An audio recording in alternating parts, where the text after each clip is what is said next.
A prime responsibility of the Mars Reconnaissance Orbiter has been to search out new landing sites for future missions, both to find places that are scientifically interesting on the planet, that have great potential for future discovery once we land there, but also to make sure and to certify that we'll be able to land there safely.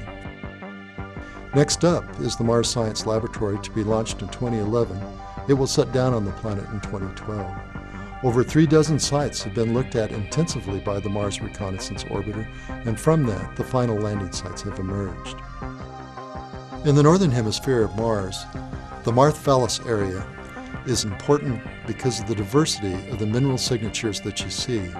The great channel that cuts across this was carved by water, but even the highlands here were affected by water.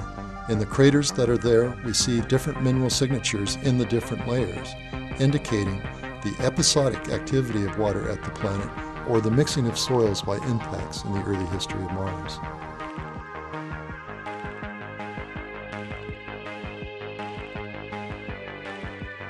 In the southern hemisphere of Mars, Holden Crater, 60 miles across, is very interesting because there is a channel that goes into the crater, and here you're looking at the front of that, the delta, indicating that water once flowed into the crater, ponding as an inland sea or lake, and then breached the far wall and ran out, leaving layers. In those layers, we expect to find evidence of the past chemistry, the action of water, how long it was there, but it may also have the potential to have preserved biosignatures, that is, evidence of past life, if life had ever developed on the planet and flourished in this area.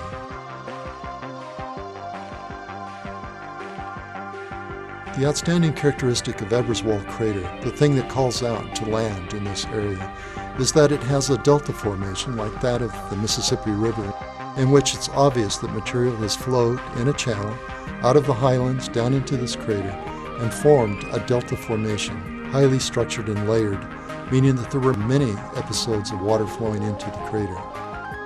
Those layers could be preserving not only the history of this area as it formed over time in Mars and the activity of water on its surface, but it's the kind of formation that could also preserve evidence of past life if that life had developed on the planet. Gale Crater in the southern hemisphere of Mars near the equator is an attractive landing site because it's a very deep crater, more than 3 miles deep, and yet at one time it must have been completely filled because its central mound actually extends above the crater rim today. Evident in here are many different kinds of minerals, sulfates, sediments, clay materials that indicated the action of water, and because of that action of water, the possibility that it may have preserved evidence of past life.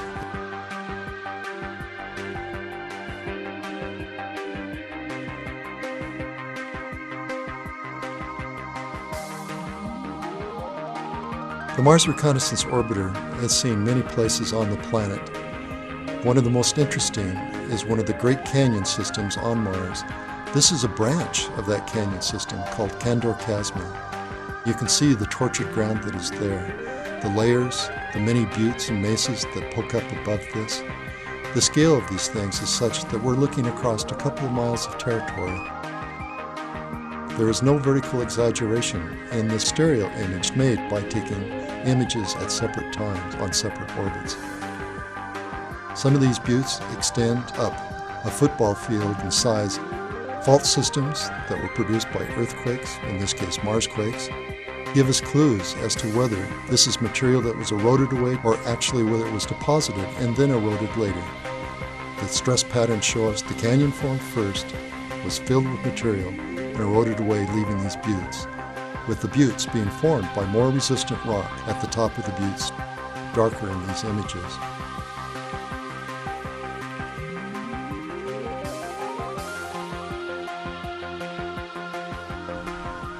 One of the questions we have about Mars is where we see the effects of water on its surface. How did that water get there?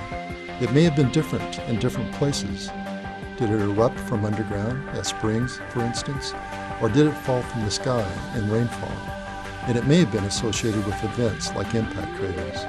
One of those impact craters is Mojave Crater, and here we're going to look at a perspective view that was formed from two images forming a stereo pair. As you can see, water ponded on the terraces, and then it overflowed and ran down to the next terrace. If you look at the rim of the crater, you see channels that run right up to the top.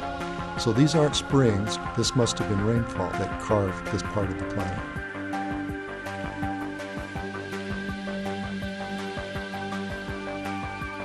The Mars Reconnaissance Orbiter is able to look at not only the structure of the surface, its topography and shape, but also its composition. We're going to zoom into an area called Nili Fossé that is very diverse, and that's shown here in false color. What we're looking at are the mineral signatures, fingerprints that appear in reflected sunlight, although it's at wavelengths that our eyes are not sensitive to. Straight edges are the edges of the images that were taken. We don't have complete coverage. What we're most interested in here are the areas that are colored green. Those are areas in which carbonates are present. Carbonates indicate that here's an environment that could have been conducive to life, and if not life today, it could have preserved the signature of life that may have occurred in the past. That is, the organic molecules should also be preserved today if they were ever produced on its surface. This very diverse area shows a complex mineral signature and also shows that there are many different kinds of water environments on the planet. So water was not uniform in its activity. It may have persisted in some areas longer than in other areas, and its interaction with the rock has left us clues about what that ancient history was.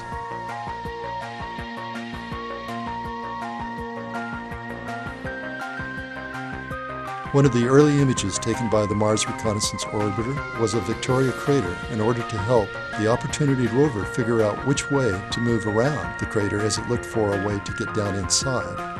Here you see that image taken from 180 miles above the surface of Mars.